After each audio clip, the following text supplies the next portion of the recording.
Hi, in this next game, I'm going to look at my last round's game at the British. So we looked at a game I lost earlier against Lawrence Trent. So it's probably time to share a win of mine. This is a game I had against Stephen Gordon. Stephen Gordon's a very talented and young player. His theory is very good. He's very good in most areas of the game, and I can only see him improving in future. He's also a good friend of mine. We tend to have a couple of drinks quite often after the game, which makes it harder for me when you're playing someone you know. But at the end of the day, when you're playing chess, you will come across lots of people you do know well. So you've just got to try to blank that out of your brain and get on with the game in hand. So let's have a look how this game started. Obviously, there's extra pressure on both of us because the last round things get more tense because the money's important. You know, the difference between a win, draw and loss can be a couple of £1,000, and that was the case here. I mean, a win would have guaranteed me, I think, to 2,000, possibly up to 5,000. Loss would have been in the region of a couple £100 or something like that. So, very important game for me. So it started off d4. Now Stevie G played knight to f6. I went to c4, and here before the game I was expecting e6 and then knight to f3 and then d5. He shocked me here by playing g6, which he's once played against me before. After knight to c3, he then played bishop to g7 and a game before, which went into a King's Indian. But this g6 shocked me because he's never really played this on the database against everyone else. He only seems to play it against me, which I don't know if it's a good sign or a bad sign. Anyway, I played knight to c3. One interesting idea, which I'll try in a couple of other games, is h4, which does avoid the Grunfeld, but we'll come to that another time. I played knight to c3. Now, black played d5, so another shock. Black goes into the Grunfeld. So I took this pawn off, black took back, e4, knight takes c3, b takes c3, bishop g7. So we have the main line Grunfeld. Black attacks white's central pawn mass, and white tries to use the central pawn mass to start normally a kingside or central attack. In this position I had a long think because I was thinking, well, if I play my normal line, which is bishop to c4, this is what I normally play. I'd imagine what Stevie has been preparing for most of the morning, and I didn't just want to walk into his preparation. For example, the main line goes c5, knight to e2, knight to c6, bishop to e3, castles. And then white normally castles here. I've actually played h4 in this position, which is very interesting. I had a game against David Howe, which went c takes, queen check, king there, queen a3. The idea of going bishop g4 and stopping f3 here. Very interesting position anyway, but I wanted to avoid all this after bishop g7 because I thought Stevie would be very well prepared. So instead I played knight to f3, which is a line I looked at playing against David Howe in earlier rounds. I decided not to play this line because it seemed like some of the variations led to a draw, but I thought in this game it was a good idea to try to basically shock Stevie G first, maybe try to get my early preparation in. So okay, black went to c5, the natural push in the Grunfeld. The idea is to hit against white's centre. Rook b1, which is the main line, castles, bishop e2, and now black played b6, which is not the main move. The main move here is c takes d4, check, bishop d2, and black grabs the pawn at a2. A very interesting position. White normally continues by castling here. Black's a pawn up, but white's got his centre, he's ahead in development, and he's got a lot of open files. So a very messy game will ensure from this position, but when I was checking this out against David Howe, I saw that the theory does go on till maybe move 30 in some variations, which is not to everyone's preference, and maybe that's one reason why black now went b6. So I castled, which looked very natural. Now black played queen c7. So I was totally out of the book here. I wasn't really sure what to do, so I hadn't looked at this b6 idea before. I'd only looked at the main line of c takes d4. So I had to have a long think here about what the right plan was. Obviously, even my dark square bishop looks natural to get another piece out. But I came up with an interesting idea here at the board. I went queen to d2, which looks like a beginner's move. But as you can see from the arrows, it's got quite an interesting point to it. I want to move my queen to g5, then to h4. Then I want to play maybe bishop to h6 and knight to g5, trying to start a mating attack on the black king. Basically, I just want to move all my pieces over towards the black king. This is an interesting idea. I mean, it kind of reminds me of classical Dutch, actually, when the queen gets to h4 and you come up with this attack. And I'm not sure what black's best move is against this idea. I mean, let's have a look what Steve G played. Well, he went e6, which is aimed against stopping d5. Another point of queen to d2 is that the pawn on c3 is actually now defended if I ever want to play d5.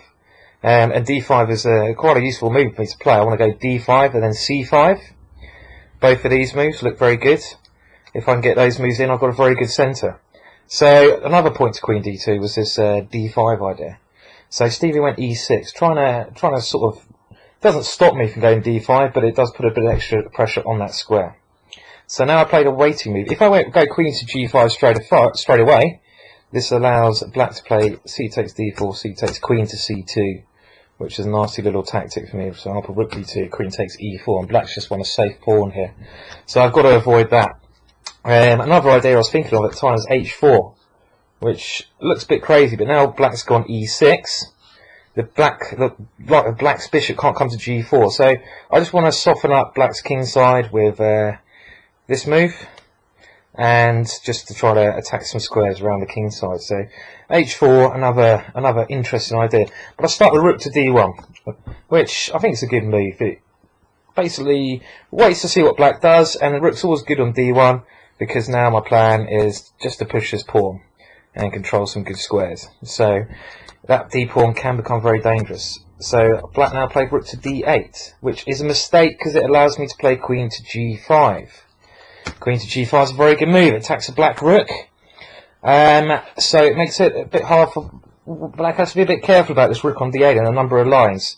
And also the rook on f8 maybe is needed to defend the king side even in some variations. I will go past the next couple of moves quite quickly. Black played bishop to a6. Again, I'm not too sure about this move because after I took, I played bishop to f4 first, hitting the queen. Black played back, and after I took this bishop, black had to take with his knight, but as we can see, his knight is a long way out of play here. The knight on a6 takes, it really wants to be on c6, or square like this. It's going to take a long time to get it back in the game. It has to go via c7, via e8. It's going to be out of the game for a long time. And in the meantime, if you can look at the diagram there, lots of black's king side is incredibly weak. All these dart squares. And this is what I played. I played the move bishop to e5, which is a good idea. I want to get rid of the only defender around black's king. I want to follow up this attack with something like, I'll swap the bishops off, knight to e5, knight to g4, possibly push my h-pawn to weaken up the king. Lots of interesting ideas here. And in the meantime, black's pieces are all on the wrong side of the board. So I was very confident around this point. I was very happy about my attacking chances. Black now played rook to d7. The idea of going queen to d8 next move, which is a good plan because I'm attacking, I want to keep the queens on the board. So now I've played a good sequence to try to stop this. Bishop takes bishop, bishop takes queen to e5 check. I want to force the black king back before I play another move, because then f6 is not as strong from black. For example, we can't play f6 now because I go queen takes e6, so the king really has to retreat. And now queen to f4. So by forcing the king to g8, I've weakened f6 mainly, and maybe h6. So now black try to get some queens around his king, queen to f8. Now my knight comes in. Another idea of this knight maneuver is it wants to come to g4, then to f6, or g4, then to h6. So very strong piece. Black now went rook to e7.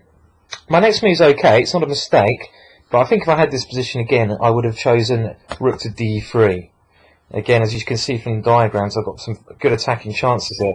The rook wants to come over to h3, knight to g4 to f6, maybe my queen could come into f6. Got a very good attacking position here. So rook to d3 was a good move. Okay, d5 is not a mistake. This pawn is a massive pawn. Normally in the Grunfeld, if white ever gets this pawn going, it's going to be a massive asset. Black really should aim to never get this position. I mean, at the time I thought this was going to be very close to winning this position. Probably is the correct play. Unfortunately, I made a little slip later on. Black took this pawn. I took back, and now he played rook to e8, which allowed me to go d6, which is a good move. Black now went rook to e6. You might see that a piece is on free, but black shouldn't really take this piece, because after here I go d7. Now let's say black plays knight to e8. I can either play d8 here is quite a good move, or I can maybe just take this piece off. As long as I don't play queen takes e5, which is just a blunder here, because now rook to e1 would hand a winning position to black, so just one thing to avoid. So let's say I go d8 here, maybe rook to d8 here, and we get some kind of position like this, which should be very good for white now. I just have to slowly get my rook into the game, maybe continue with h4, h5. It's a very good position, but black has some chance to defend. But I still think rook to e6 is the best way that black can try to hold on. In this position I played a mistake. I went knight to g4. The only mistake I think I made in the game, but quite a big mistake. I should have played knight to c6, which is clearly better than what I played. Let's say black tries to reroute his knight around, knight to b8, and I continue knight to e7, which is maybe the move I underestimated, or maybe the move I even missed. I can't actually remember. But I'm sure if I'd have seen this position, I'd have gone for it. This knight on e7 is a real 4 on it. It breaks up the coordination of black's rooks, his queen, and let's say black goes king to g7, I'd play rook to e1, a very good move. A bit similar to what happened in the game actually, but here black's queen's out of play, and all of my pieces are very good. Actually, all of black's pieces are very badly coordinated here, so I think that this position just looks extremely promising for white here. So, a much better move. Knight to g4 is a mistake. All of a sudden, in this position, I started to get very concerned here, because I'd only really calculated the move that black decided to play, which was queen to g7, stopping knight to f6 check. But all of a sudden, during my opponent's thoughts here, I could see that he could play rook to d8, which is a good move. The knight to f6 check doesn't actually achieve much, and all of a sudden, my pawn on d6 can become a liability.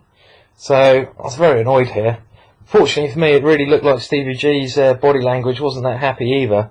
I think he was not on his best form in this game, and he really, wasn't up for fighting either after knight to g4. He should have played his rook to d8. Instead, he did go queen to g7, when I think the game is pretty much over now. I go d7, rook to d8, and then rook to e1, which is a good move. Maybe the move that black missed. This is now a very difficult position for black. He can't take on d7 because I take on e6 and go knight to f6 check, winning the game. He decided to play king to h8. This doesn't help the cause after rook takes rook. Pawn takes, and now just rook to d1. Another good move. The combination of my d pawn, my active pieces, and black's weak king side. Also black's knight on a6, you can see it's still there. Still an awful piece out of the game on this square. By this combination we see that white should be easily winning here. Now, he can't play rook to d6 takes d7, because rook takes queen to f8, checkmate. If, well, this is what he played the move h5, but now I went knight to e5. Again, a very difficult position for black, well, probably just close to losing. g5, and now the game finished, knight to f7 check, king takes, and now knight takes d8, which actually wins. Black resigned here, because if he continues pawn takes pawn, I'll just go knight takes e6, with a winning position. So obviously I was very happy with that game.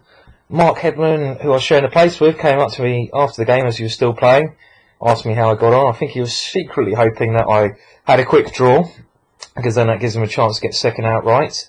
I told him that I won, so that meant he had to win to a clinch second place with me. Obviously I was hoping on David Howe losing his last game, because then I'd have been first equal with David, but it always looked like David was going to be safe enough against Gary Lane in this game. And Mark went on to win the game, which I'm quite happy about, because Mark's a very nice person. He got 8.5, which is as big as ever score in the British, and he came joint second with me, so we both had a very good tournament there. Okay, well I hope you enjoyed that video. Please leave your comments again, and I'll come with another video very shortly. Okay, thanks then, bye.